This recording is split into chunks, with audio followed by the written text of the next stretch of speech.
You've heard of Spider-Man? Now get ready for... Spider Jerusalem.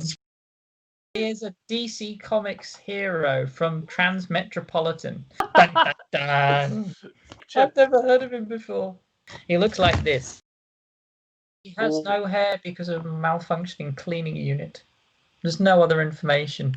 He has the Spider-Man logo tattooed on his head. He is a sarcastic, drug-addicted, foul-mouthed, troubled, bitter, but brilliant gonzo journalist. His catchphrase is just the word fuck. And his motto is the truth no matter what.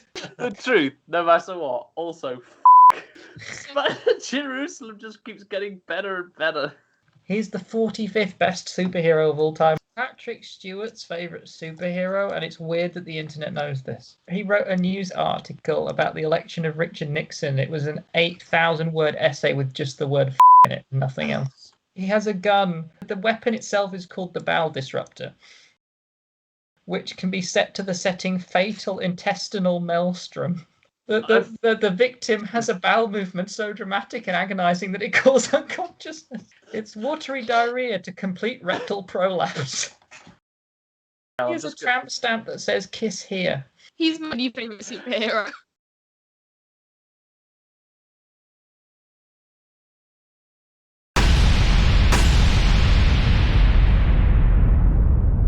Hello and welcome to the latest episode of CVCVLockdown Series 2. I am your narrator for this evening, Matt. Hello, and I'm joined by the wonderful acting cast and crew of Martin, Mary, and Josh. Josh very kindly joining us from his late shift at work. Thank you for that, Josh. Just don't tell the management, all right? Yeah, of course. And this won't go anywhere public, so there's no way they'll find out. Now, this time around, I'm going to be narrating, like I said, I'm going to be retelling the story of War of the Worlds for you. And of course, I could not do that alone. I need my wonderful cast of fantastically talented actors. Now, whenever I feel that a scene needs fleshing out with more than just a simple narration, I'm going to ask one of these people, maybe two of these people, sometimes three of these people, to perform one of these scenes. But it won't be as simple as Martin. Play Martin in this scene. No. This time around, we've used our BestRandoms Random Person Generator, which we are not sponsored by, but we really should be. And this time we have a list of random cartoon characters. I'm going to assign a cartoon character to one of my actors, and they're going to perform the scene as if they were that cartoon character. We will see how that all goes. All of that will be wrapped up within about 10 minutes or so, and you will get the best, possibly quickest, almost definitely run through of the War of the Worlds that you have ever seen. Are we ready, cast and crew? Oh, yes. Yeah. Wonderful. And so we crack on. I have the Wikipedia plot synopsis of War of the Worlds in front of me because I couldn't remember it all, because I last heard this a good 4 or 5 years ago. And so we begin. A long time ago, people in observatories across the country were observing the depths of the universe, trying to reach out the eyes of the world further than they'd ever gone before. But they were not paying attention to one of the closest planets to us, Mars. And one day, a slight puff of smoke was seen on Mars, then another. No one thought much of it.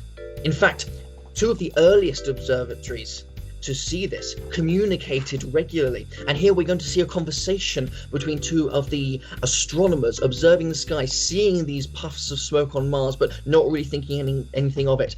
Josh and Mary, you're going to be our scientists here. Josh, you are going to be a scientist playing the part of the Pink Panther. And Mary, could you be Minnie Mouse, please? And you two have just spotted this extraterrestrial phenomenon.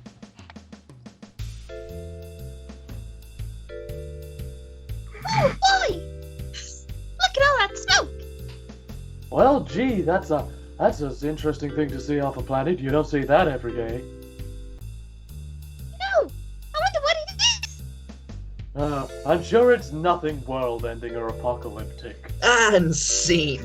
Those words will come back to haunt the Pink Panther presently, because soon after there was a thunderous boom as something struck the earth just outside Leatherhead. And we see A giant, smouldering, smoking cylinder of metal jammed into the earth. People gathered around, understandably curious. Suddenly, the head of the cylinder began to twist. But it didn't quite twist as smoothly as you would expect something had just travelled light years to twist. There was obviously some malfunction going on the inside. In fact, people believed it was being manually operated, and someone on the inside was having trouble operating the controls. Martin and Mary, could we see these two Martians struggling with the controls of their cylinder, please? Martin, you're going to be playing Tom from Tom and Jerry, whichever one of them that is, and Mary, could you be Baloo from the Jungle Book, please?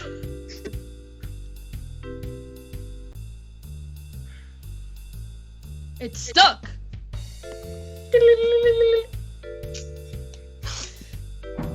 Yeah, it's few fingers. I'm trying. It won't move. Bang, bang, bang. Ow. And scene, deep stuff indeed. Now eventually the cylinder did open and outwards crawled a horrible grey slimy tentacled Martian, coincidentally called Tom, and very quickly didn't like the atmosphere outside, retreated back in. Now of course by now the military had been called. A very brief phone call from the residents of Leatherhead to NATO. Josh, you're going to be the head of NATO, whoever that may be, as Glenn Quagmire, please, from Family Guy. And Martin, could you be the Leatherhead citizen making the call? You're Milhouse from The Simpsons. Let's see that call. Hello, NATO office. Hello, there's a alien. There's an alien? Well, that's gonna be fun. Something certainly I can experiment with. Yeah. And scene. Thank you very much, the head of NATO. Now, this was not the only cylinder to crash down onto Earth. Within a few hours, many more had made their thunderous appearances throughout the vast rolling British countryside, and they were beginning to put together some form of machinery. Now, this was beyond the thoughts and minds of man, and while, of course, military operations were operating far and wide throughout the country, scientists were trying to get to terms, come to grips with what was going on. No one could keep up with the massive amount of progress that these Martians were making, and fairly soon their giant weapons of war had been constructed. The Martians didn't waste any time in beginning to dominate the countryside and the citizens that they had been placed within.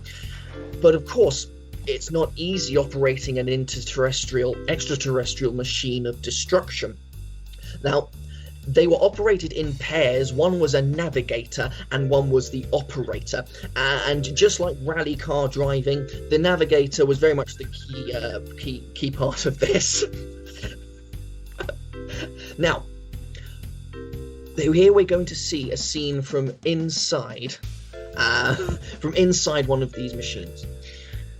Mary, could you be the navigator, please? I'd like you to play Alvin from Alvin and the Chipmunks. And Martin, could you be the machine operator, the driver? And you are any one of the Powerpuff Girls. Left,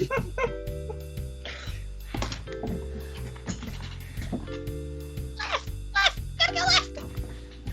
I can't see. Help me. Magic powers. Ah!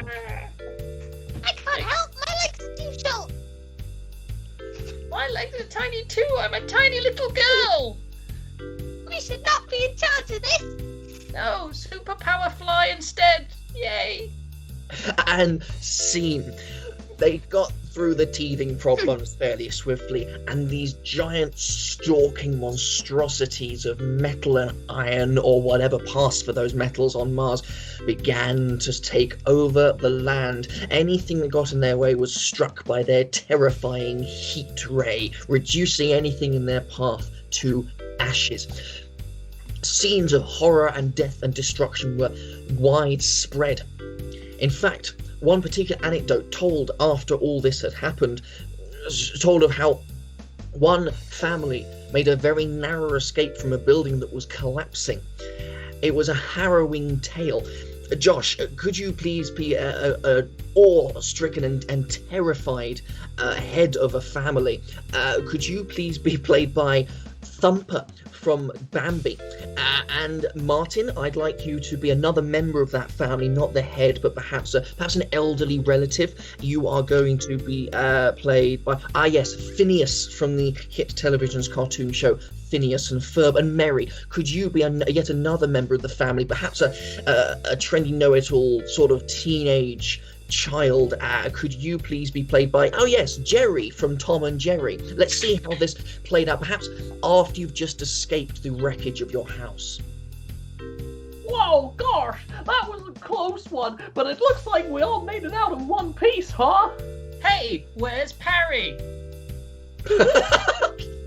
Oh no! Our beloved pet's been killed! I've never seen Bambi! I know what we're gonna do today, Jerry. We're gonna build a house. Oh! And Thumper noises! scene. Thank you very much, Thumper the rabbit. Wonderful stuff. Now, it seemed that there was no hope for humanity, and yet suddenly odd scenes started playing out where these giant mechanisms were toppling and collapsing, and the Martians were being found. Instead of wreaking havoc, they were dying.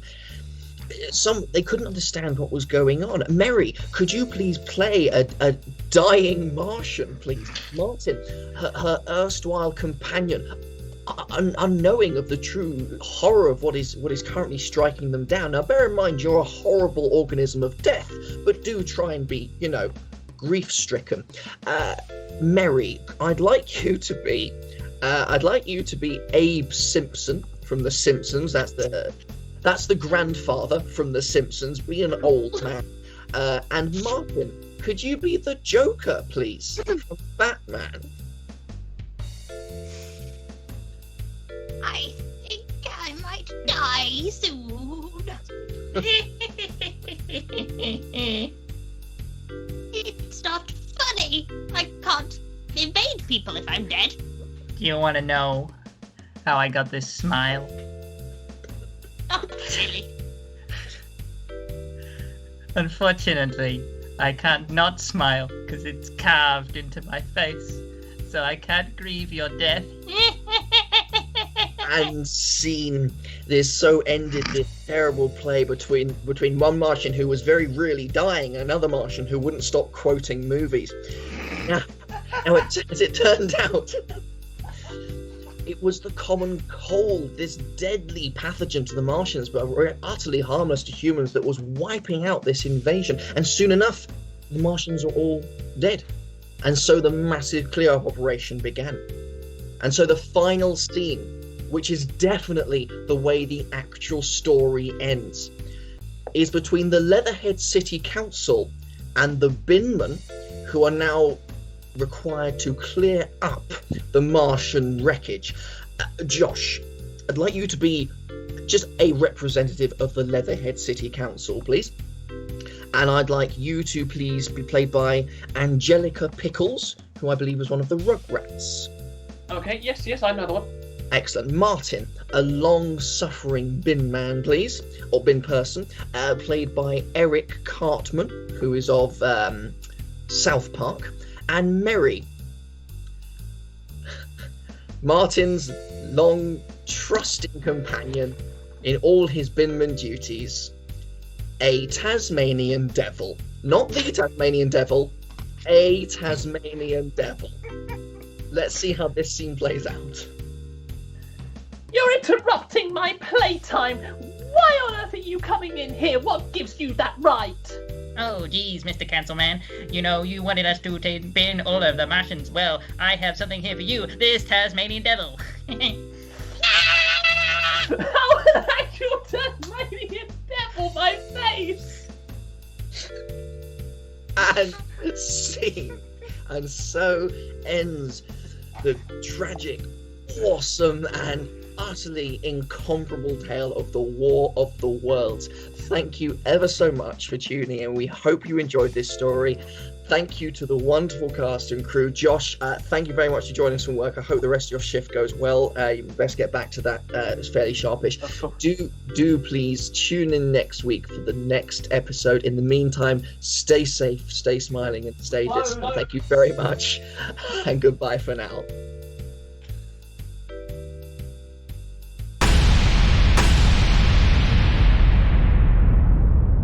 I really like that Primark background. Oh my goodness, I've just realised it's German. Is it? Yeah, Oh my god, it is as well. it's German. You're opening a German Primark. Willkommen bei Primark. Willkommen bei Primark. Oh, cool. That's a cool little Easter egg. That's lovely.